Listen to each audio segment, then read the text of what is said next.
আজকে সম্মানিত আমার অত্যন্ত পরম মুরব্বী ইতিহাসবিদ, আমি ওনার ফেসবুকে সব বক্তব্য শুনি, ওনার মনের ভিতরে অনেক আবেগ।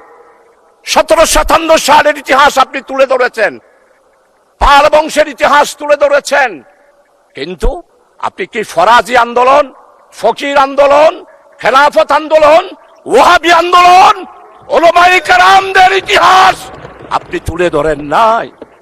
সেই দিন আমাদের খেলাফত আন্দোলন, ওয়াহাবি আন্দোলন, ফকির আন্দোলন, মজলুম আন্দোলন, হাজী শরীয়তুল্লাহর আন্দোলন আপনি যদি তুলে ধরতেন, তাহলেই মনে করতাম আপনি একজন নিরপেক্ষ ব্যক্তি।